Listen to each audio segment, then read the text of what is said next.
Hello, my friends. Welcome back to Unleashed, the English podcast. I'm Tom. And I'm Becky. Today we want to teach you something important: how to talk about yourself in English. Yeah, this is something you need every day. When you meet new people, when you make friends, when you start a job, or when you travel, people always ask about you. Exactly. They want to know what's your name, where you are from, what you do, and what you like. These are basic, but very important. In this episode, we will teach you simple and useful phrases, little patterns, and examples. You can shadow us, listen, and then say the words out loud. That's how you make the language part of you. Let's start with the very first step, when you meet someone new. Your name. This is the basic key to communication. This is very easy. There are a few very common and useful patterns. The first one is, my name is Tom. Okay, my name is Tom. The second one is, I'm Tom. Okay, so both are correct. My name's Tom or I'm Tom. Now, let's listen to some examples. I can say, my name's Becky, or I can say, I'm Becky. Both are correct. Both are natural. Yeah, and you can also add more detail if you want. My full name is Thomas, but people call me Tom. That's true for me. Officially, on my passport, it says Thomas, but in daily life, everyone calls me Tom. Same for me. My full name is Rebecca, but honestly, nobody calls me Rebecca. So I usually say, my name's Rebecca, but my friends call me Becky. This phrase, people call me something, is very useful when you have a nickname or a short version of your name. It makes the introduction more personal. Yes. Here are some more examples. My name is Alexander, but people call me Alex. My name is Catherine, but people call me Kate. Perfect. You see, you can use this pattern in many situations. Now, Becky, here is a little cultural tip. In English-speaking countries, people usually use short names or friendly names very quickly. So, don't be surprised if someone shortens your name after only meeting you once. It's not rude. It's not impolite. It's usually a sign of friendliness. That's a good point, Tom. When I first started teaching, some of my students called me Mr. Thomas, but later I asked them to call me Tom, and that felt more relaxed. Yes. So, you can decide how formal or informal you want to be. My name is Rebecca feels formal. I'm Becky feels more friendly. All right. After you say your name, the next very common question is, where are you from? People ask this almost everywhere in the world. It's a friendly way to start a conversation, and it helps people understand you better. Yeah. The basic and most useful pattern is, I'm from the United States. I'm from Spain. I'm from Japan. I'm from Korea. I'm from Vietnam. When I meet people, I usually say, I'm from the US, but I live in London. Yeah. You can make your answer stronger by adding a city and a country together. So the pattern is, I'm from Cairo, it's in Egypt, okay? Or I'm from Tokyo, it's in Japan. That way, if the person doesn't know your city, they still understand your country. Exactly.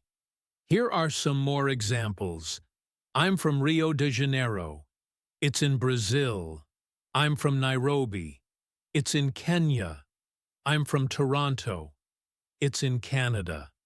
And if you want to be very clear, you can even add the region. For example, I'm from Munich. It's in the south of Germany. All right. Another very useful pattern is, I was born in somewhere, but I live in somewhere else. Okay, so this is great when your story is a little different. For example, I was born in Spain, but I live in Mexico now. Or, I was born in Thailand, but I live in Dubai. For me, I can say I was born in a small town, but I live in a big city now. That shows a part of my life story. Yeah, and you can also say something like, I was born in London, and I still live in London today. That's correct. Here is a cultural tip. In English-speaking countries, people often connect very quickly over places. If you say, I'm from Italy, someone might reply, Oh, I love Italian food, or I visited Rome last year. People often use places to find connections, to make friends. So don't be surprised if people talk about your country, food, music, or famous things. Yeah, it's a friendly way to keep the conversation going. Now, another very common question is, how old are you? People sometimes ask this when they want to know more about you. It's not always the first question in English-speaking countries, but it's still useful to know how to answer. Yeah, the basic pattern is very simple. I'm 40 years old. I'm 45 years old. I'm 28 years old. Or, if you want to keep it short, just say, I'm 28. I'm 41 inches. That's enough. Most people will understand right away. And right away means very quickly, okay? In fact, in casual, informal conversations, people often don't say years old. They just say the number. I'm 20, I'm 18, I'm 55. Yes. And there is another way you can answer if you don't want to give the exact number. You can say, I'm in my 20s, I'm in my 30s, I'm in my 40s, or I'm in my 60s. This means the general age range. Okay, but not the exact number. Yeah. So if you say, I'm in my 40s, it could mean 41, 45, or even 49. It's softer. Sometimes people prefer this if they don't want to be too specific. I usually say, I'm in my 40s. That could be 41, 45, or 49, but it gives people an idea without saying the exact number. Yeah, and here is a cultural tip. In English-speaking countries, people don't always ask about age, especially with adults. Sometimes it feels a little personal. Yeah, I find it a little bit personal, but with children or teenagers, it's very common. Exactly. For example, when you meet a child, you might ask, How old are you? And the child will happily say, I'm 7 or I'm 10. But with adults, it's better to wait until they share it themselves. Still, it's useful for you to know how to say your age if someone asks. Now, here are some more phrases you can use. I'm almost 30. That means maybe 29, nearly 30. I just turned 18. Okay, I just turned 18. That means I became 18 recently. Here is another one. I'm in my early 30s. That means maybe 31, 32, or 33. And here is the final one. I'm in my late 40s. That means maybe 47, 48, or 49. For example, I sometimes say, I'm in my early 40s. That usually means 41 to 44. All right. Let's move on to another very common topic, family. This always comes up in small talk.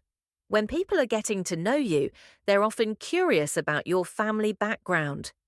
A very common question is, do you have brothers or sisters? Sometimes they use the word siblings. Siblings means brothers and sisters. So they ask, do you have brothers or sisters? Yeah, and it's a good idea to have a clear answer ready. The simplest way to answer is, yes, I have, or no, I don't have any brothers or sisters, or I don't have any siblings. For example, you can say, yeah, I have one brother. Or, yeah, I have two sisters. In my case, I usually say, yeah, I have an older sister. That one small word, older, adds more detail. And I usually say, yeah, I have one younger brother. That's also a nice detail because people then know my brother is not only my sibling, but also younger than me. So if you want to give a little more information, you can use older or younger. For example, I have two younger sisters, or I have one older brother. It makes your answer richer. Yeah, and if you don't have brothers or sisters, that's okay too. There is a special phrase for this. I'm an only child. Okay? I'm an only child. That means you don't have siblings. Now, sometimes people want to know how many brothers or sisters you have in total. They might ask, how many brothers and sisters do you have? Yeah. And here you can give a number and mix brothers and sisters if you like. For example, I have one brother and two sisters, or I have three sisters. And if you don't have any, you can just say, I don't have brothers or sisters.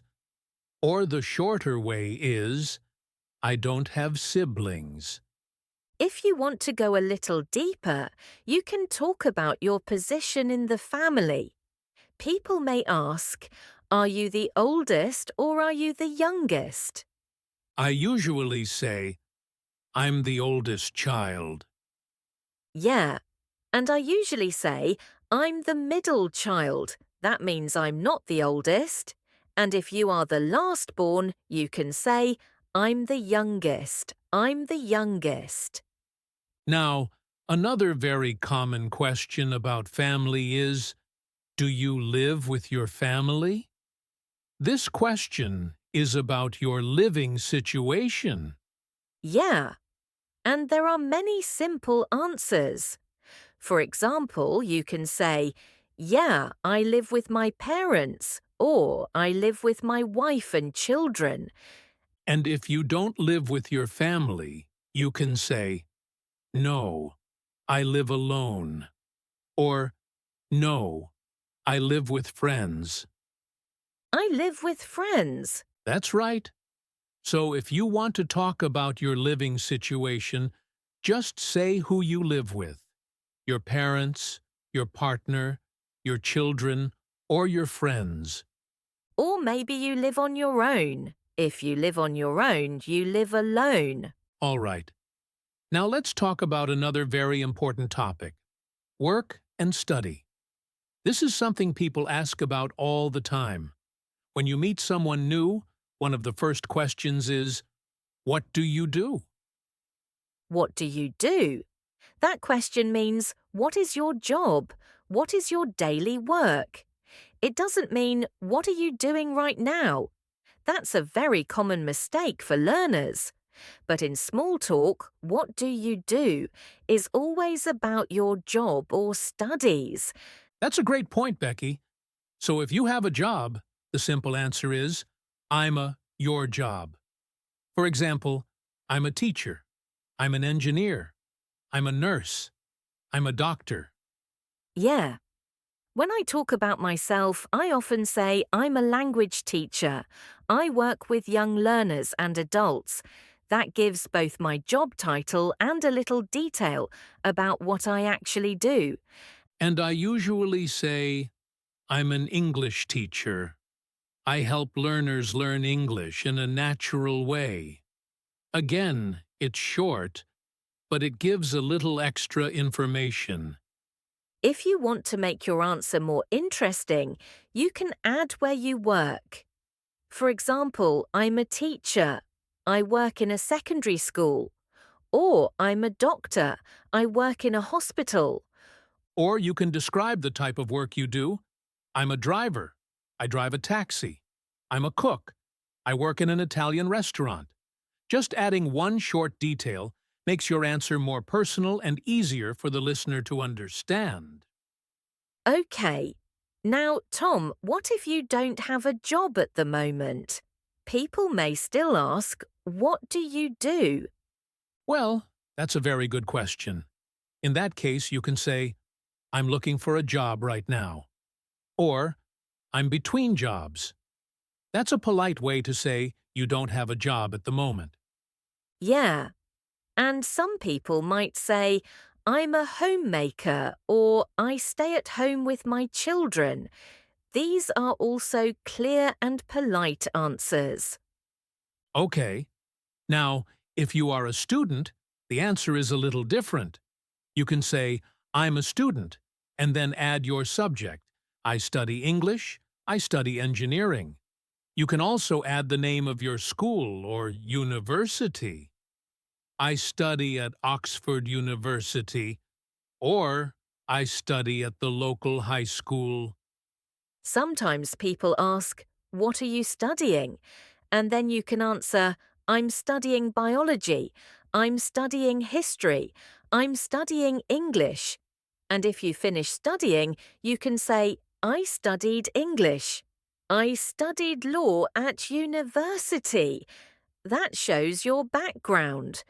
Of course, some people both study and work at the same time. You can say, I study business, and I also work in a shop. Or, I'm a student, but I have a part-time job in a cafe. Yeah, that's very common, and it's a good way to give a fuller picture of your life. People often find it interesting when you combine both, when you talk about both. So, Tom, what are the questions you might hear about jobs and study? Well, people may ask, what do you do? Where do you work? Do you like your job? Are you a student? What do you study? Where do you study? Great! And for each one, you already know the simple answers. For example, what do you do? I'm a teacher. Do you like your job? Yeah, I do. Or, it's okay, but sometimes it's difficult. Are you a student? Yeah, I am. I study economics. Where do you study? I study at Oxford University. You see, these are simple patterns, but they cover almost every situation. All right. Sometimes when you meet new people, you don't only want to say your name, your job, or your country. You may also want to describe your personality. That means the kind of person you are. This helps people understand you better, and it can make the conversation warmer, okay? More friendly. And the good news is, you don't need difficult words for this. Simple words are enough. You can use I'm and then one or two adjectives. For example, I'm friendly, I'm shy, I'm hardworking, I'm funny. That's right. When I describe myself, I often say I'm friendly and patient. I like listening to people. These are two qualities, two features, two characteristics that I think really show who I am. And I usually say, I'm curious. I like learning new things. I'm also a little quiet sometimes. That's true, Tom. You are quiet sometimes. Yeah, that's part of my personality. Everyone has different sides. Sometimes you are outgoing, sometimes you are quiet. So, if you want to describe yourself in a positive way, there are some easy and common words you can use. For example, you can say, I'm friendly. That means you enjoy talking to people. Or, I'm hardworking. That means you try your best at your job or studies. You can also say, I'm helpful. That means you like to help people. Or, I'm kind. That means you care about others. These simple adjectives are very powerful. You don't need big, complicated words. Just one or two can give a clear picture of your character, your personality. Now, some people like to describe themselves in terms of energy. Okay? For example, I'm active or I'm relaxed. These words tell others about your lifestyle and your way of being. Yeah. Or you can say, I'm serious. That means you take things carefully. Or the opposite, I'm easygoing. That means you are relaxed and not stressed. I often say, I'm positive. That means I try to see the good in situations. And sometimes I say, I'm open-minded. That means I like to listen to new ideas. Now, I have a question, Tom. How do people ask about your personality? Well, that's a fantastic question, Becky. The most common question is, what are you like? What are you like? And this question confuses some learners because it doesn't mean, what do you like? It means, what is your personality? So, if someone asks, what are you like? You can answer, I'm friendly and patient. Or, I'm shy but curious. Great. And I can think of another question. How would you describe yourself? This is often asked in job interviews. In that case, you can give 2 or 3 positive qualities like, I'm hardworking, creative, and reliable. And sometimes people just ask, are you shy or are you outgoing?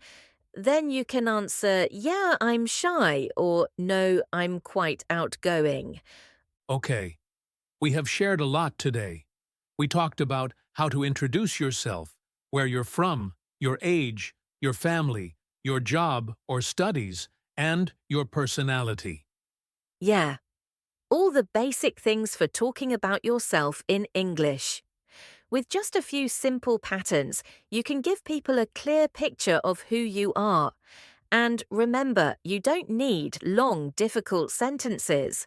Short, simple sentences are enough. Just say them with confidence. And the more you practice, the easier it gets. So try using these sentences today. Maybe with a friend, maybe in class, or even just in the mirror. We hope this episode gives you the confidence to talk about yourself in English anytime, anywhere. Thank you so much, my friends, for spending this time with us. And remember, practice a little every day. I'm Tom. And I'm Becky. And this is Unleashed, the English podcast. Until next time, keep learning and keep believing in yourself. Bye for now.